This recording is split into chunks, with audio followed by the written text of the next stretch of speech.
Bonjour les amis, écoutez, je suis ravi de vous retrouver pour cette nouvelle vidéo sur la sleeve de Stéphane. Ça fait très très longtemps que je n'ai pas posté sur YouTube, donc c'est vraiment un réel plaisir de vous retrouver aujourd'hui en direct, puisque la dernière vidéo c'était la vidéo pour les 2 ans de ma sleeve, avec pas mal de photos, mais en tout cas une vidéo en direct comme aujourd'hui, ça fait très très longtemps que j'en ai pas fait. Et là vous regardez autour de vous et vous vous dites pourquoi il y a un chat. Eh ben, tout simplement, puisque je me suis aperçu que sur YouTube, les vidéos avec les chats avaient énormément de vues. Donc voilà, c'est juste un outil marketing. Donc je vous présente Chips. Voilà, un chat qui ne fout rien de ses journées. Voilà. Bon, allez, plus sérieusement, cette vidéo va parler de la chirurgie réparatrice après une chirurgie bariatrique. Parce que je ne sais pas si vous savez, mais donc comme je vous ai dit au début, j'ai été opéré d'une sleeve gastrectomie le 20 juillet 2015 et depuis le 20 juillet 2015, j'ai perdu 63 kilos.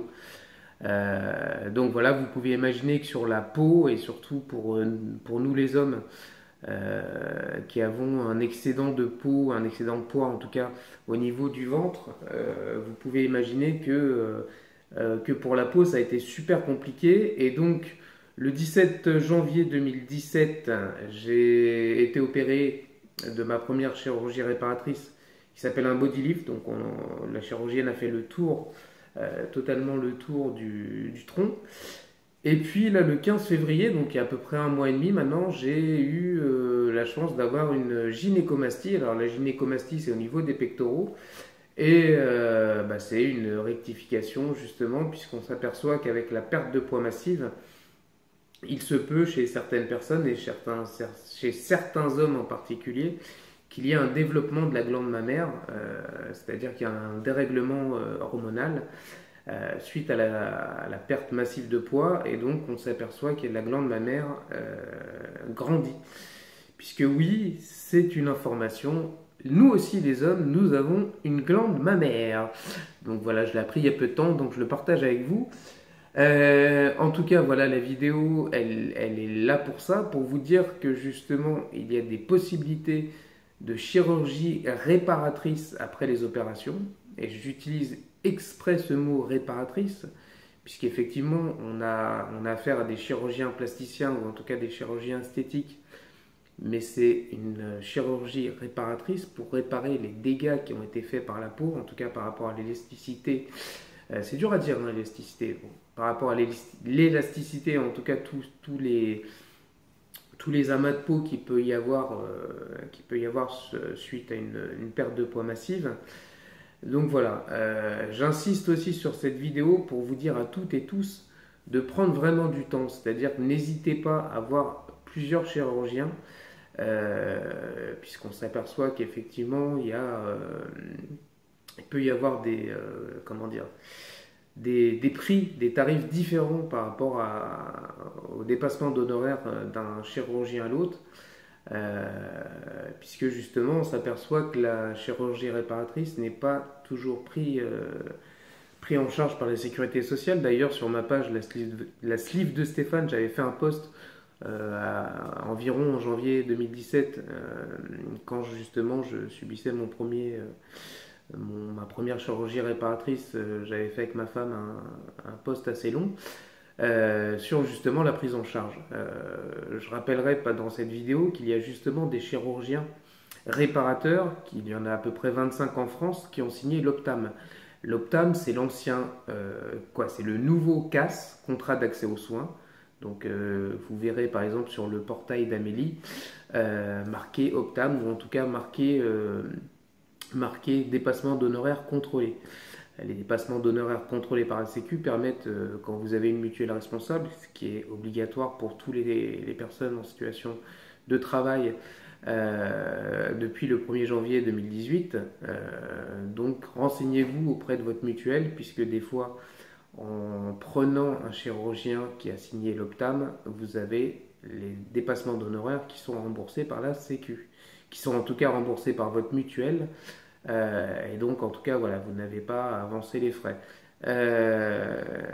J'insiste là-dessus puisque justement c'est une chirurgie réparatrice et que justement par rapport à l'aspect psychologique et à l'aspect psychique de la personne, du patient, c'est vraiment une chirurgie qui est importante.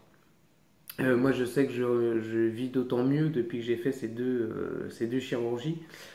Et je le vis d'autant plus que mon corps est à la fin en adéquation avec mon esprit. C'est-à-dire que mon esprit avait enfin vu la perte de poids, avait enfin imprimé la perte de poids réelle. Mais j'avais toujours des restes. Alors bien sûr, par rapport au bourrelet qu'il pouvait y avoir, et en tout cas le tablier qui tombait au niveau du pubis, et aussi sur la gynécomastie, puisque c'était justement quand j'étais en train de soigner les cicatrices de mon body lift que je me suis aperçu sur la table du kiné que j'avais des seins qui tombaient et que j'utilise le terme sein exprès puisqu'effectivement ça devenait des seins et c'était vraiment pas possible de vivre avec ça psychologiquement. Donc voilà, donc j'invite toutes et tous, premièrement, quand vous êtes stabilisé, et ça c'est très important, quand vous avez un poids stabilisé, c'est-à-dire que pendant 6 mois, le poids n'a quasiment pas bougé, on peut parler d'un intervalle de 500 grammes hein, sur la stabilisation. Quand vous êtes stabilisé, en tout cas ce que je vous propose, c'est qu'à partir du moment où ça fait à peu près un an que vous êtes opéré, commencez à vous renseigner auprès de chirurgiens, et chirurgiens réparateurs, pour envisager une opération bariatrique, une opération, excusez-moi, réparatrice. C'est-à-dire qu'il faut prendre son temps, il faut réfléchir, c'est pas anodin comme acte. Et voilà. Souvent les gens parlent de délivrance, effectivement c'est une délivrance puisque c'est un petit peu le point, j'allais dire point final, j'aime pas ce mot-là parce que dans un parcours sleeve ou bypass, vous verrez que vous êtes en parcours toute votre vie. Et je pense que je referai une vidéo bientôt sur la prise en charge post-opératoire. Mais en tout cas, voilà, c'est vraiment une étape importante justement dans ce parcours, dans ce cheminement. Et pour que cette étape soit belle, il faut vraiment bien se préparer. Et donc j'invite vraiment tout le monde à peu près à un an post-sleeve ou post-bypass à prendre rendez-vous avec un, deux, voire trois chirurgiens pour avoir une ordre d'idée sur ce que le chirurgien vous propose, ce qu'il peut vous faire. Et surtout, bien sûr, une histoire de prix, parce que ça a un coût. Voilà. En tout cas, ce que je vais vous laisser, parce que je voulais vraiment pas faire une vidéo super longue, je vous invite toutes et tous à me rejoindre et à nous rejoindre la communauté sur la page de la Sleeve de Stéphane. Justement, par rapport à ces transformations, j'ai fait une photo avant, après, que vous verrez sur la page. Donc vraiment, n'hésitez pas à vous connecter sur la page si ce n'est pas déjà fait. N'hésitez pas à liker, n'hésitez pas à vous abonner, comme ça vous aurez toutes les informations en temps réel. Et puis comme je vous dis, c'est vraiment une communauté, donc il n'y a pas que moi sur la sleeve de Stéphane. À l'origine c'était une page perso, mais qui est devenue communauté, puisqu'on est plus de 1800 actuellement sur la page, 1900 abonnés, pardon. Et vraiment c'est un plaisir tous les jours d'apporter soutien et de recevoir aussi du soutien de chaque abonné. Donc voilà, je vous embrasse toutes et tous et je vous invite encore une fois à vous connecter, à liker, à vous abonner à la sleeve de Stéphane. Voilà, je vous embrasse et je vous dis à très vite. Ciao!